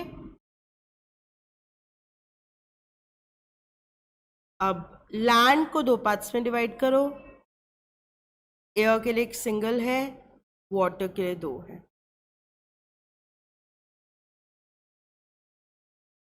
citizens के नीचे सिंगल है, फॉरेनर्स के नीचे भी सिंगल है।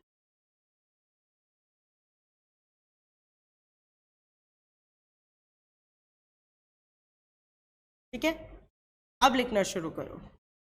जो आपने लैंड का फर्स्ट पार्ट है उसमें लिखो entire territory of India, entire territory of India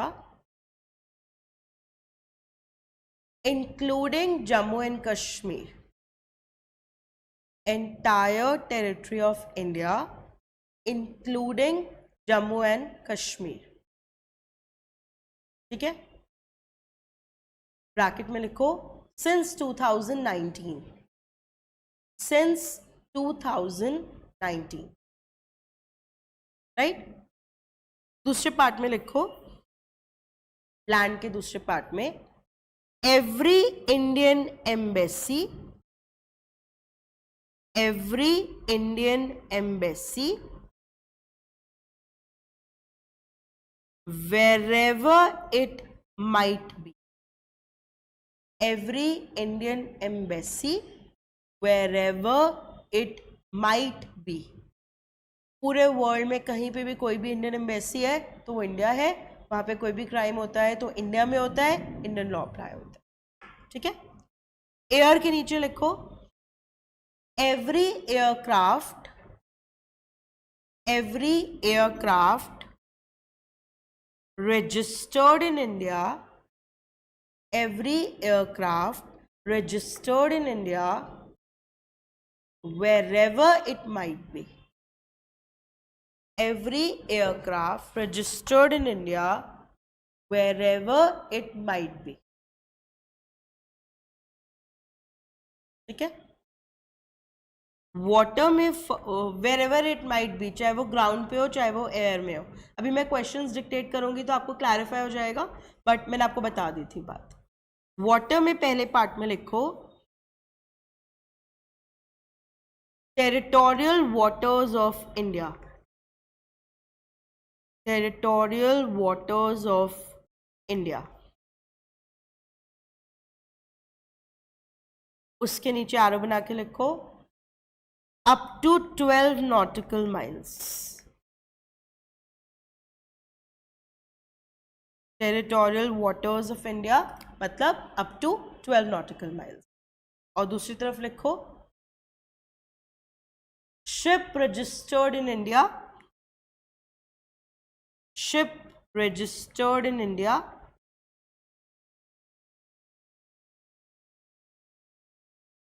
उसके नीचे आरो बना के in case of high seas, in case of high seas।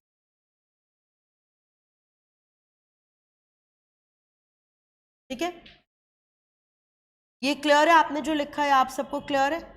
Alright, अब आ जाओ पर्सन्स पे। सिटीजन्स के नीचे लिखो crimes committed with in India,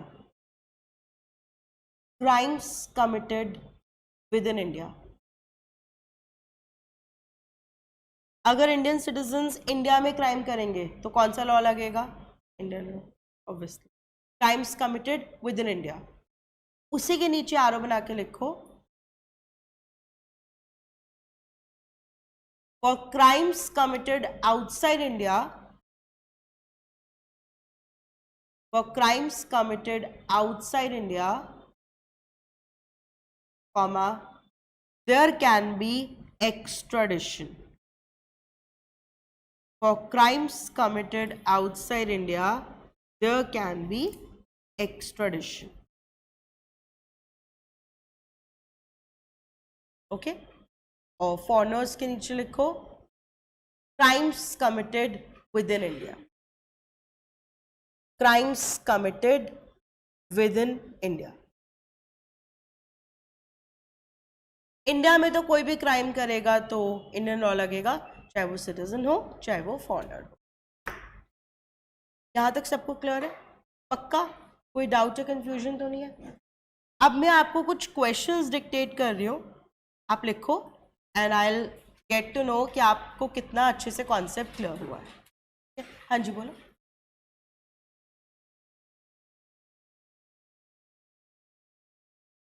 एक सेकेंड, एक इंडियन सिटीजन फॉरेन कंट्री में गया, लेट्स से स्पेन गया, ठीक है, फिर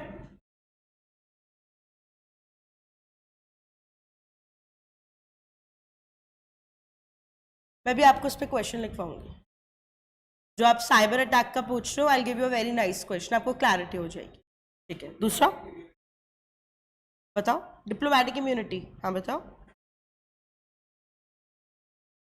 ओके ओके, आप लोगों ने कभी ये सब आप कॉन्स्टिट्यूशन में पढ़ोगे, वैसे एक वर्ड होता है डिप्लोमेटिक इम्यूनिटी, आपने कभी सुना है? नहीं? ओके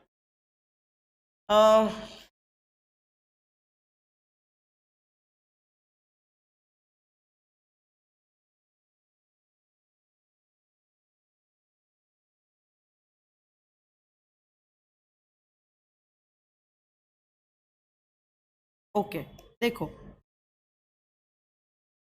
आपने सिविल सर्विसेज के एग्जाम सुने होंगे, है ना? सिविल सर्विसेज से आप बनते हो आईएएस, आईपीएस, आईएफएस। ये टॉप 3 जॉब्स हैं सिविल सर्विसेज में। Indian administrative services, Indian police services and Indian foreign service. तो फॉरेन सर्विस का मतलब होता है हमारे वर्ल्ड में कितने सारी कंट्रीज में कितने तरह के रिलेशंस हैं, है ना? हमारी मिनिस्ट्री ऑफ एक्सटर्नल अफेयर्स है, हमारे फॉरेन मिनिस्टर जयशंकर हैं, है ना? तो अब हमारे सपोज लेट्स से यूएसए की बात कर लो, तो हमारी यूएसए में कितनी सारी डिप्लोमेटिक चैनल्स हैं, कितनी तरह की कम्युनिकेशंस हैं। तो यहाँ के बहुत सारे ऑफिसर्स यूएसए जाएंगे, सारा काम हैंडल करेंगे वहाँ का। तो बहुत तरह की जॉब्स निकलती हैं अगर आप इस तरह की जो प्रोफाइल्स में जाना चाहते हो। और जो टॉप रैंकिंग जॉब है वो है आईएफएस की, सिविल सर्विसेज के थ्रू आपको मिलती है।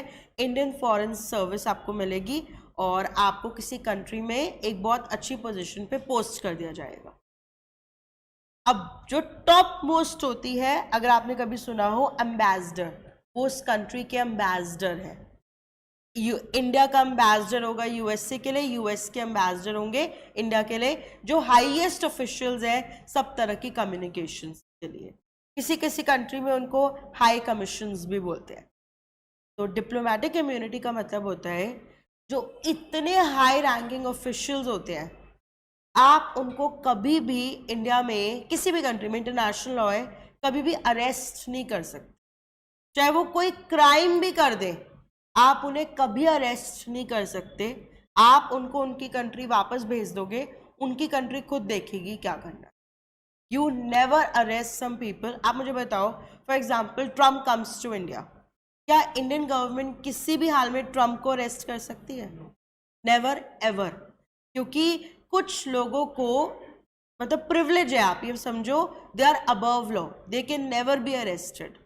तो एक तो फॉरेन कंट्री के प्रेसिडेंट, प्राइम मिनिस्टर्स हो ही गए, उसके अलावा जो इतने हाई लेवल के ऑफिशियल्स होते हैं, हर डिप्लोमेट को नहीं, एक पर्टिकुलर लेवल के ऊपर आप उनको कभी भी अरेस्ट नहीं करते। वो कोई क्राइम कर भी देते हैं तो आप उनको डिपोर्ट कर देते हो, उनको वापस भेज देते हो, but you don't arrest them in your country. ये इंटरनेशनल लॉ है, ये सबके लिए सेम है। आपको एक एग्जाम्पल बताती हूँ, if I am not wrong, ये भी सऊदी अरेबिया का ही एग्जाम्पल है। या तो सऊदी का है या कतर का है, दोनों में से किसी एक कंट्री का है। अभी कुछ टाइम पहले वहां के एम्बेसडर नोएडा में किसी एक बहुत ही पॉश घर में रहते थे, ठीक है। वहां पे एक डोमेस्टिक हेल्प एम्प्लॉय कर रखी थी, 16-17 साल की लड़की। उसको इतना टॉर्चर किया, इतना टॉर्चर किया कि उसकी डेथ हो गई। और लोकल पुलिस को जब एक खबर मिली कि एक तरह से लड़की का मर्डर कर दिया है, अब लोकल पुलिस जाके एम्बेसडर को अरेस्ट नहीं कर सकती थी। इंडिया ने एम्बेसडर को बोला अपना सामान उठाओ और निकलो यहाँ से, you go back to your country, we can't arrest that person, ये डिप्लोमेटिक इम्यूनिटी है, but we told him to get out. समझ रहे हो आप? तो ये होता है डिप्लोमेटिक इम्यूनिटी, या बहुत डिटेल में कॉन्स्टिट्यूशन में पढ़, राइट। इसी तरह कभी भी प्रेसिडेंट ऑफ इंडिया को या किसी भी गवर्नर को अरेस्ट नहीं किया जा सकता, तो वो सब आप पढ़ोगे। आपने पूछा तो मैंने बता दिया। साइबर अटैक वाला भी क्वेश्चंस के थ्रू बताती हूँ, तो प्लीज राइट डाउन। देखो हेडिंग प्रैक्टिस क्वेश्चंस। वैसे मैं आपको हमेशा असाइनमेंट्स के तौर पे देती हूँ, बट इस टॉपिक पे मैं क्वेश्चंस इसलिए डिक्टेट करती हूँ जिससे मुझे पता चल जाए कि आप लोग कितना अब्जॉर्ब कर रहे हैं। हाँ जी,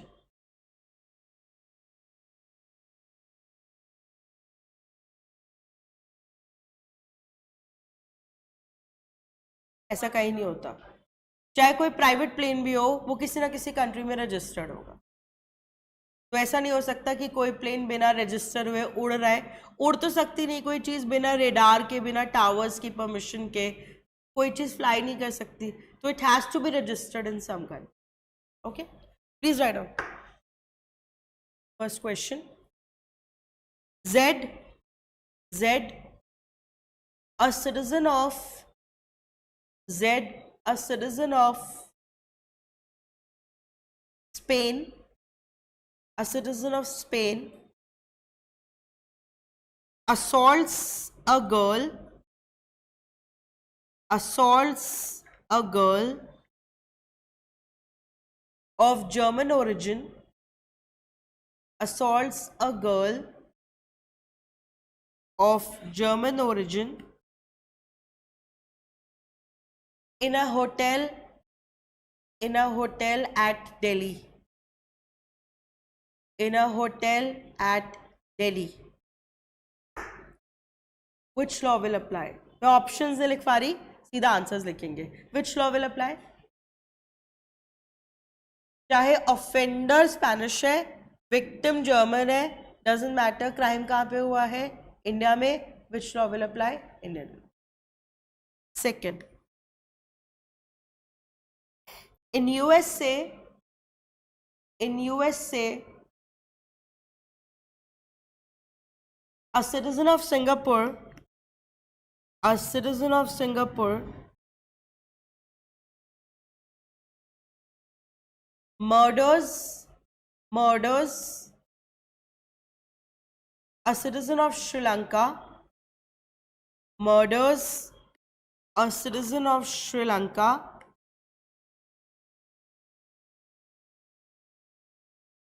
inside the French embassy, inside the French embassy.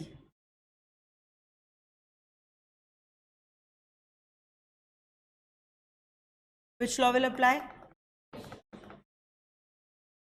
French law. अब आपको ये टॉपिक बहुत इजी लग रहा है। चारों अलग अलग कंट्रीज होती है ना, तो हमें समझ नहीं आता। कंट्री का लॉ लगा है, ऑफेंडर का, विक्टिम का, एम्बेसी तो हमारे दिमाग में भी नहीं आता, बट आंसर एम्बेसी होता है। ठीक है, next question. In South Africa,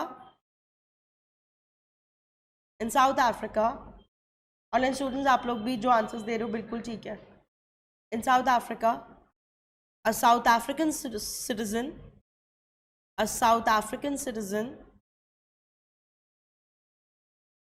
murders a fellow citizen, murders a fellow citizen inside the Indian embassy, inside the Indian embassy. Country South Africa, offender South African, victim South African. Which law will apply? India. Fourth, an aircraft is just over Malaysia. An aircraft is just over Malaysia when suddenly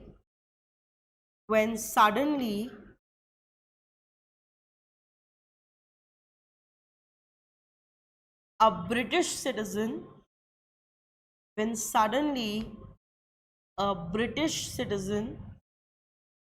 attacks and kills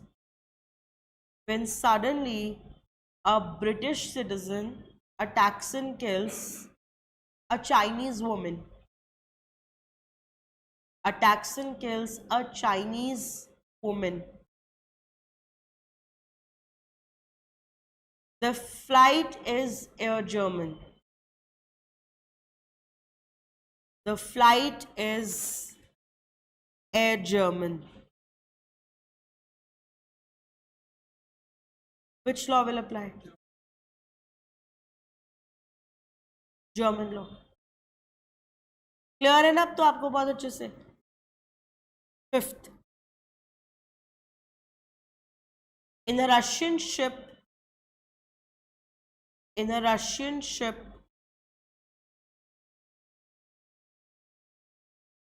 a citizen of Nepal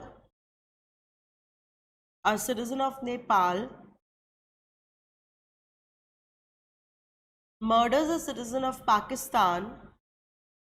A citizen of Nepal murders a citizen of Pakistan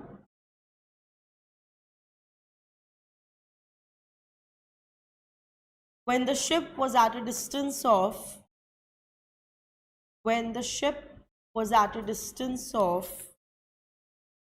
7 nautical miles from Japan. When the ship was at a distance of 7 nautical miles from Japan. Which law will apply? Japanese.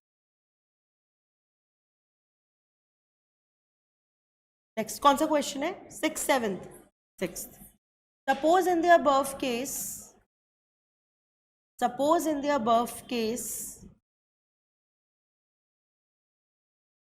the ship was at high seas. Suppose in the above case, the ship was at high seas.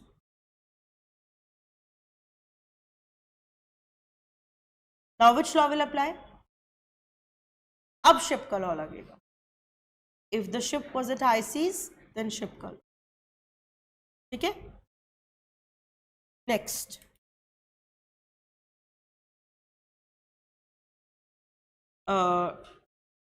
W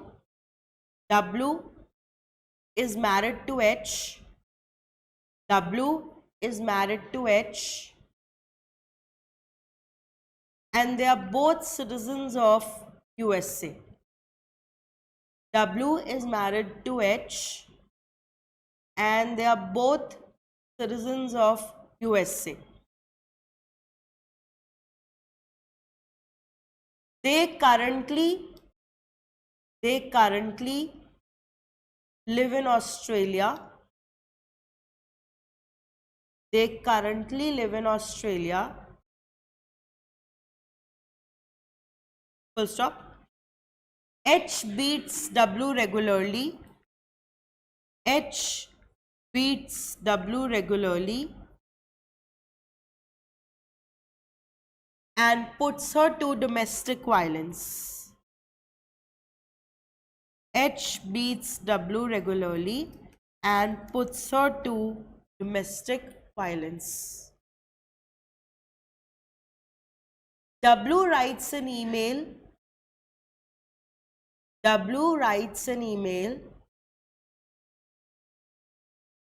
Complaining about the same. W writes an email. Online students, आप लोग भी बताना. W writes an email complaining about the same to a judge at Mumbai. To a judge at Mumbai.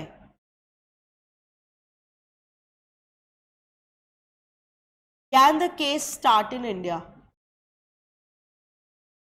Can the case start in India? Question समझे? Citizens वो USA के हैं, रह रहे ऑस्ट्रेलिया में, जहां वो अपनी वाइफ को मारता है. क्या इंडिया में डोमेस्टिक वायलेंस का केस चल सकता है?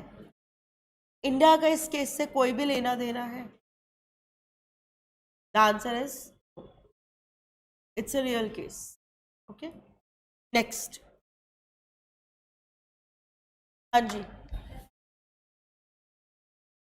ये केस ऑस्ट्रेलिया में चलेगा क्योंकि क्राइम कहाँ पे हो रहा है? ऑस्ट्रेलिया में.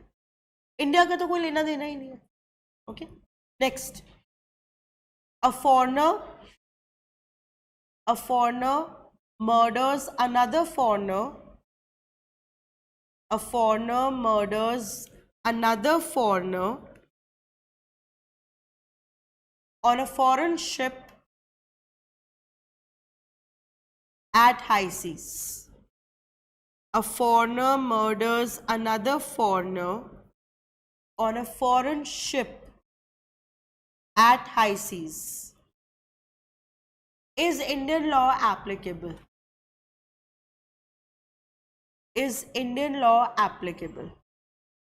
Offender foreigner है, victim foreigner है, ship foreigner है, और सब कुछ हाई सीज पे हो रहा है.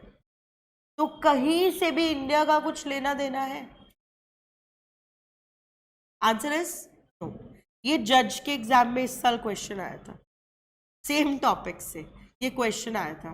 अगर आपको कॉन्सेप्ट आता है तो आप तो कुछ भी आंसर कर सकते हो. क्लियर है? Next question. ऑनलाइन स्टूडेंट्स, आप सबका आंसर बिल्कुल सही है. कौन सा क्वेश्चन है? अब जो मैं बोलूंगी वो 9th है. Indian law has एक मिनट देख लो फिर समझाती हूँ. ऑप्शन देखो. A, intra territorial application. Intra territorial application. B, extra territorial application.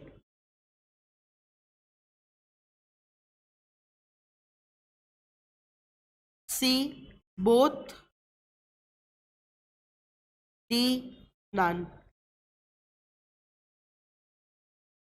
What is the answer? देखो, इंट्रा का मतलब अपनी टेरिटरी के अंदर अंदर लगना, और एक्स्ट्रा का मतलब अपनी टेरिटरी के बाहर भी रखे लगना. तो अपनी टेरिटरी के अंदर अंदर तो लगता ही है इंडियन लॉ, बाहर भी तो लगता है, एम्बेसीज में, शिप्स पे, प्लेन्स पे, है ना. So what is the answer? अपनी टेरिटरी के अंदर अंदर तो लगता ही है, अपनी टेरिटरी के बाहर जाके भी लगता है. Okay, next question. 10th. देखो, आपने जो पूछा था वो आंसर कर रही हो. A Russian hacker is sitting in a hotel in France. A Russian hacker is sitting in a hotel in France. He hacks the website of an Indian bank. He hacks the website of an Indian bank. He hacks the website of an Indian bank and fraudulently transfers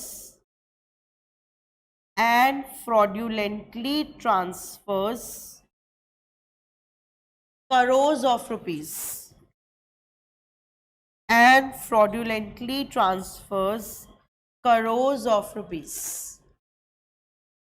online students आप लोग भी answer करो, आप लोग भी विच law will apply, सोचो थोड़ा सा और बताओ।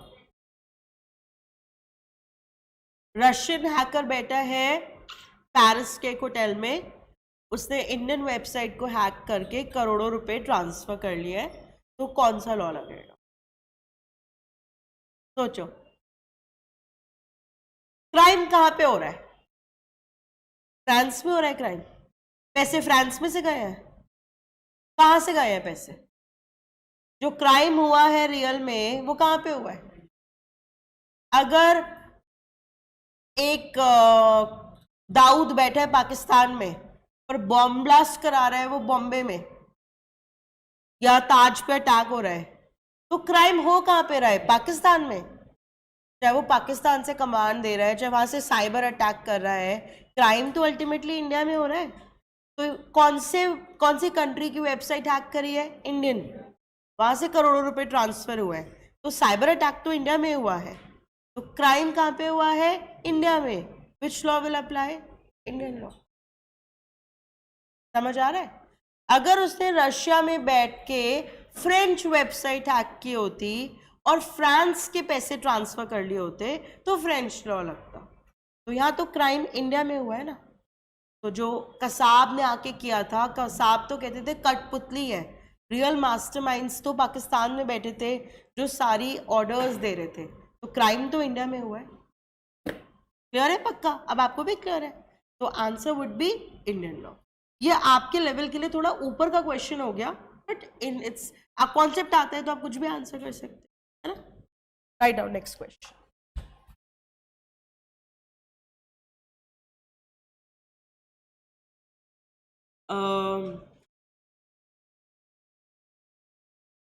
Indian law applies upon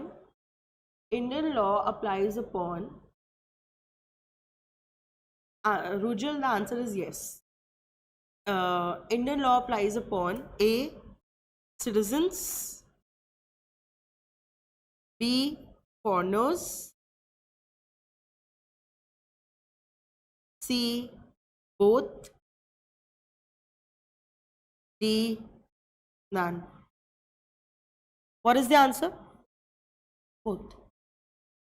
देखा नहीं आपने कितने सारे नाइजीरियंस ड्रग्स स्मगलिंग के लिए अरेस्ट होते हैं? बोथ। इंडिया में तो जो भी क्राइम करेगा इंडियन लॉ लगेगा। अच्छा, नेक्स्ट क्वेश्चन लिखना, 12th। jurisdiction in criminal law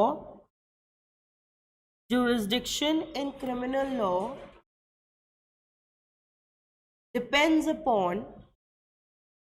upon A.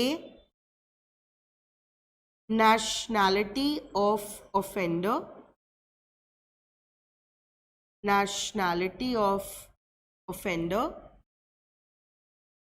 B. nationality of victim,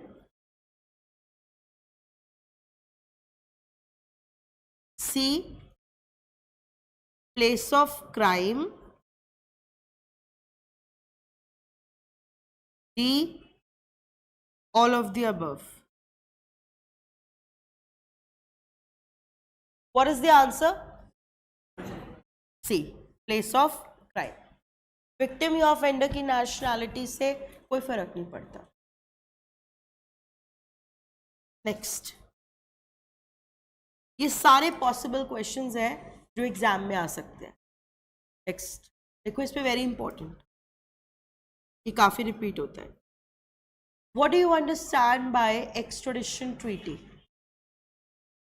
what do you understand by extradition treaty?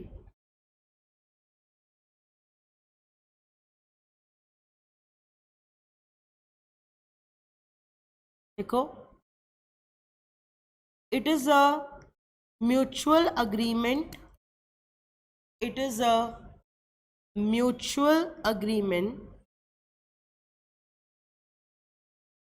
between two countries. It is a mutual agreement between two countries to send back the criminals It is the mutual agreement between two countries to send back the criminals for trial and punishment, to send back the criminals for trial and punishment to their respective countries, to their respective countries. ठीक है? Next question. Name the criminal law. Name the criminal law which used to apply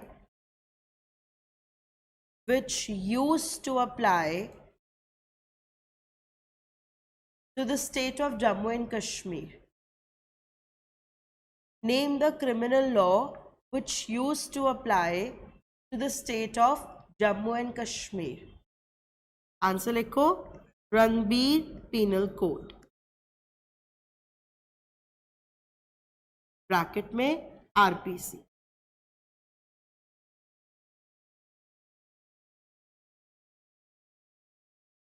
ठीक है? और last question लिखो, इस पे भी लिखो very important.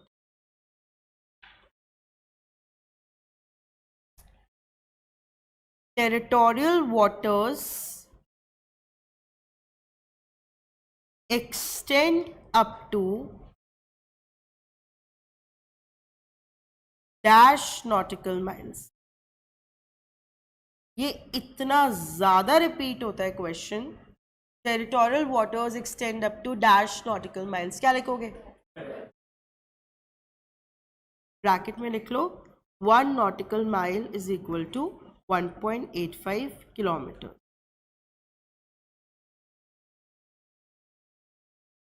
Can I assume all of you are good till here? Have you all understood the topic nicely? कुछ पूछना आपको है? बोलो. हाँ बिल्कुल. तो ये आप सबको क्लियर है ना अच्छे से? मैं ना कल आपको आपकी क्लास से पहले 4 बजे मेरी क्लास है. I'll give you 10 minutes का test on this topic. Questions मैंने आपको लिखवा दिए. तो जो आपका असाइनमेंट है ना वो मैं आपको टेस्ट के तौर पे दूंगी. 10 मिनट्स का टेस्ट है. Just questions on this topic so that I know आप इसको अच्छे से समझ गए. तो क्लास से पहले जस्ट एक 10 मिनट्स का टेस्ट, 10 मिनट जल्दी आ जाना और फिर मैं अपनी क्लास आपके साथ स्टार्ट करूंगी. एंड कल की क्लास तो आप अफोर्ड ही नहीं कर सकते मिस करना. We are going to study the all important topic of private defence. 2 classes लगेंगी, कल की क्लास एंड नेक्स्ट क्लास. ठीक है? सो कल 10 मिनट्स का छोटा सा टेस्ट है इस टॉपिक पे and then we are going to start with private defence which is super interesting. You will be blown away. इतना बढ़िया लॉ है इस टॉपिक पे और मैं तो ऐसा मानती हूँ वो हर सिटीजन ऑफ इंडिया को पता होना चाहिए, नॉट जस्ट लॉयर्स एंड जजेस. ठीक है? तो कल की क्लास में मिलते हैं. I hope you enjoyed the class, you learn something new today. And online students, thank you very much. See you tomorrow. Thank you.